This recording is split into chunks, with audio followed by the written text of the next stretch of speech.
Christine Lapidus is an advisor and financial professional with Pacific Advisors. She is a transplant to Southern California from New York by way of Fort Myers, Florida, where she had years of experience in the retirement capital of the country. Prior to entering financial services, Christine was a small business owner in both the fashion industry in New York and the educational toy business in Florida. She's been a trained volunteer speaker and presenter for the Alzheimer's Association for several years and is proud of her role informing audiences about the latest research, along with the association's many patient and family resources. With her years of experience as a financial advisor and access to the entire Pacific Advisors team, Christine can help her clients accomplish any goals they explore together in their personal financial lives and the lives of their businesses, so they can achieve the Pacific Advisors mission statement, a good life for the rest of your life.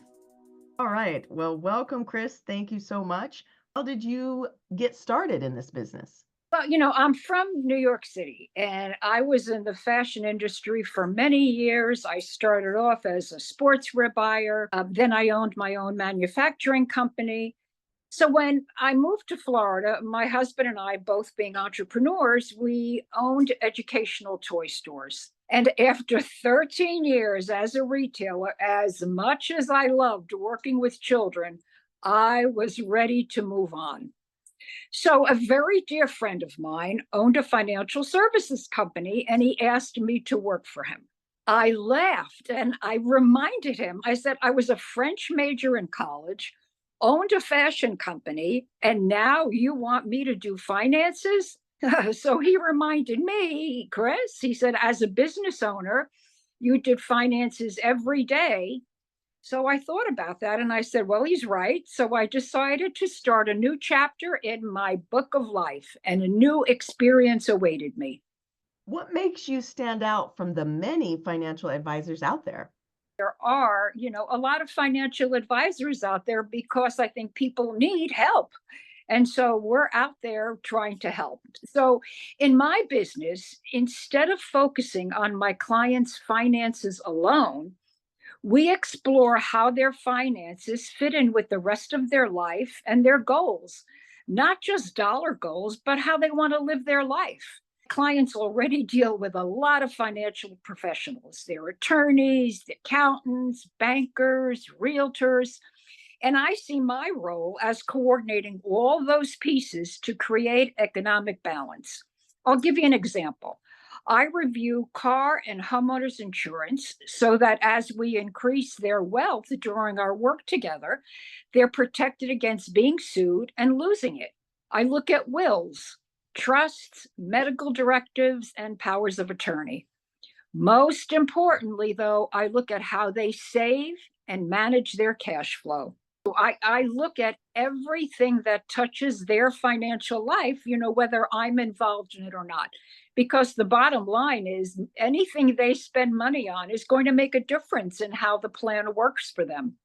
What about your investment philosophy? Well, that really depends on who I'm working with, how old they are, and how much available money they have.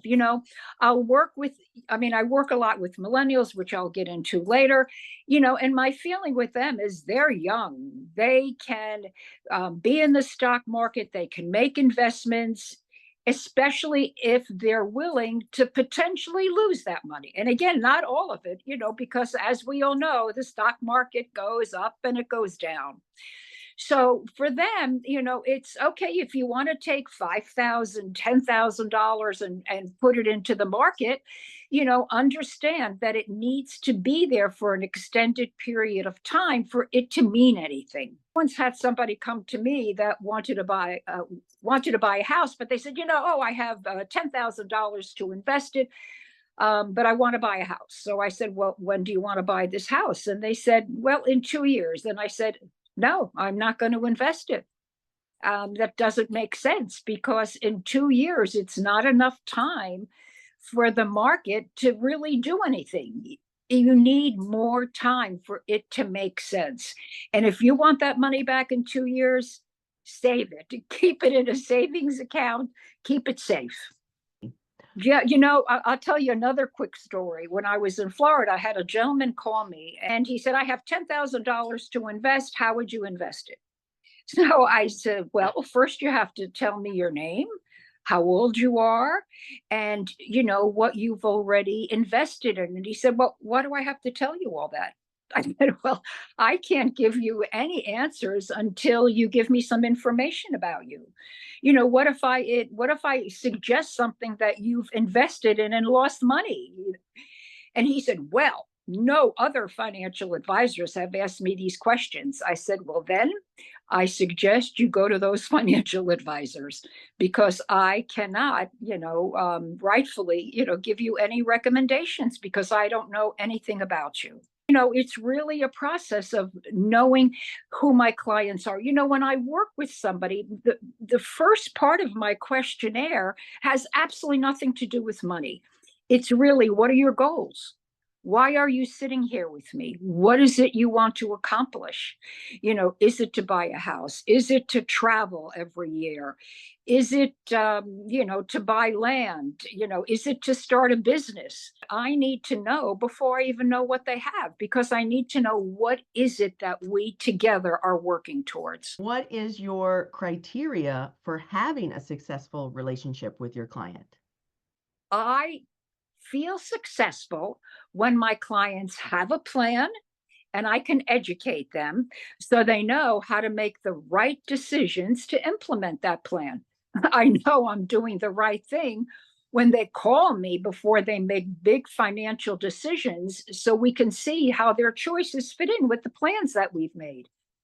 It's important that my clients see me as a representative of their future self, because it's easy to see what their decisions mean today. My expertise is to have them see what their decisions might mean 20 years from now. This is a process that is just not for today. It's the thing that I've really learned and in my philosophy is that the rate of savings is far more important than any rate of return you get on investments. And its cash flow is the engine that drives this project. So that's why I look at their cash flow. And most importantly, the wealth that you build up during your working life turns into your income when you stop working. So it's essential to balance your income, your spending, grow and protect your assets, and have a solid plan to reduce taxes and maximize your income in retirement. What kind of clients do you typically work with? I work with millennials, families with children, and people planning for retirement. The truth of the matter is, I can work with anyone because anyone can benefit, the kind of work that I do. You don't have to be a high net worth family to get the most out of your financial life. I find people are sometimes afraid, oh, I don't have enough money, or she won't work with me because, I don't have, $500,000. That's really not important. It's important to work within what somebody has and to get started today. What you did yesterday and what happened to your money yesterday doesn't mean anything anymore because we can't change it. All we can do is to get started today and, go from there. Like I said, you don't have to be a high net worth client. I first started this career path in Florida. So as the population there skews older, I'm really good at putting together retirement plans so my clients pay less in taxes, which they love, have peace of mind, and did not worry about running out of money in retirement, which is probably the number one worry of a lot of people approaching retirement. I moved to LA, and as my children are millennials, I started to help their friends get started on the right foot financially, learning one of the most important lessons, which is to save and pay off debt at the same time.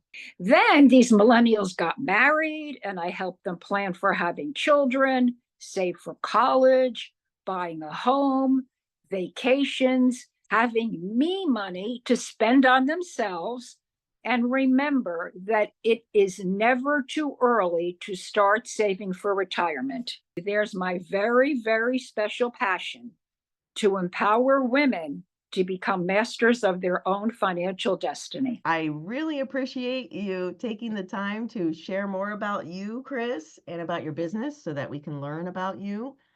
Well, thank you so much for giving me the opportunity. I love doing this. I love what I do and I love talking about it. So made it easy for me. Thank you.